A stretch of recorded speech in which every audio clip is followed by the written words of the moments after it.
Let's go. It's the Whitey Show. Whitey Show. Whitey Show. Whitey Show. Whitey Show. Which one, old man, that ain't got time? Shake your head. Get that style check. Put it in pockets till I get back.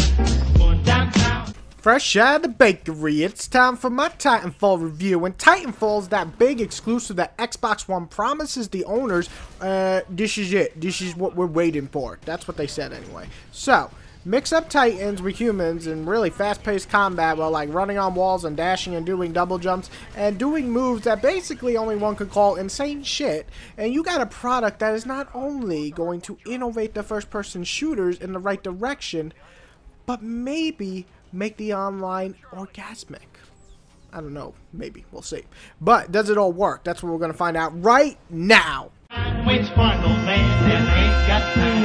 Shake your head. Get that style check. Put it in pockets till I get back. Going downtown. The good, right off the bat, the controls feel amazing. And the characters in Titan all have their separate feel. They don't feel the same, which is a good thing. Everything works so smooth, and the way you can jump, run on walls, and do these amazing moves with the soldiers is awesome. And on the fact that the Titans feel strong, but they don't move like a tank, but a little bit slower, and the feeling of them is great. They're powerful, but not overpowered. That's what I say, and that's a rare thing to have sometimes.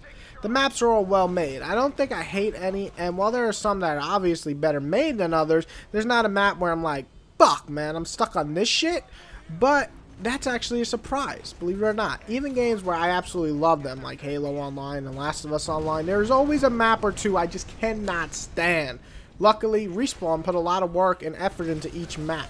Warning, eject. The graphics and art direction are all a step above average. You know, I love the design of the mechs, and while the humans don't look amazing, they get the job done. The explosions look really great, as does the environments, especially certain maps. I'm not going to spoil it when you play the game. Also, the set pieces that happen in the online from playing the campaign are pretty awesome to look at. The different weapons you have and that can unlock later on are really fun to use. Each one can be used well in a different situation. Each stem pack, as well as the abilities you get, make you basically fight a different way. Be stealthy, be all out, tank, be quicker, be slower, and more sniper-like, so on. Not to mention that the Titans can even be customized, so each one gives you a different advantage based on your fighting style. Use a shield to collect the attacks and shoot it back at them, or use a gas-like substance to fuck up their robot or kill a pilot who's trying to hijack you.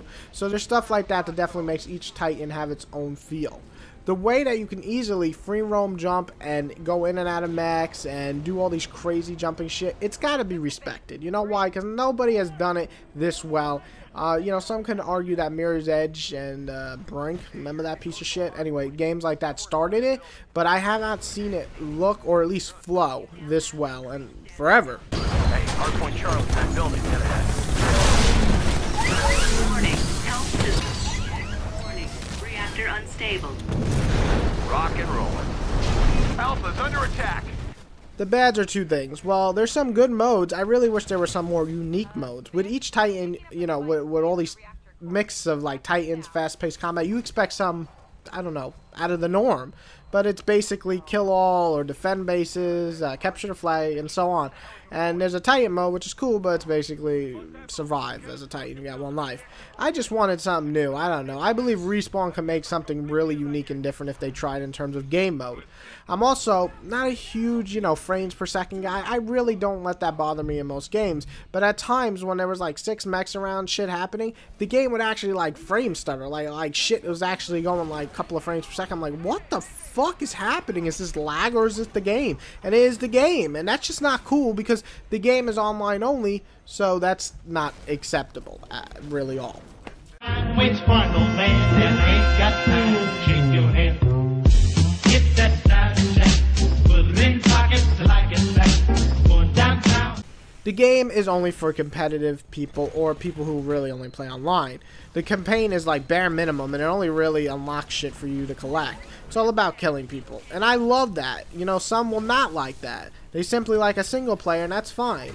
It would be cool to have a single player, I guess, but the online is so damn fun. It's really hard not to recommend this title because this is an online shooter. It is nothing else. It doesn't try to sugarcoat it. It is online competitive shooter. And I've only, you know, spent maybe a mass amount of hours online on certain games, maybe like 2 games a year, and this is going to be one of them. It's a damn fine game for a multiplayer fan, and it's a hell of a lot of fun to even just jump into, even if you're not that good at it.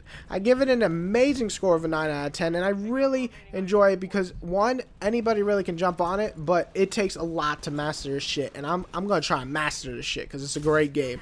So if you like Halo, Call of Duty, and Crisis all mixed into one little baby and it shoots out, something like that, I don't know what I'm talking about, but basically that's what this is. A beautiful, well-made, crafted, some really cool, innovative ideas made into just a fun as fuck online adventure. Oh no. Damn it, Mac, you crazy son of a bitch. What the hell are you doing? Boss Admiral, McKennan's locked himself in the reactor core chamber. He'll be bloody dead in minutes. That chamber's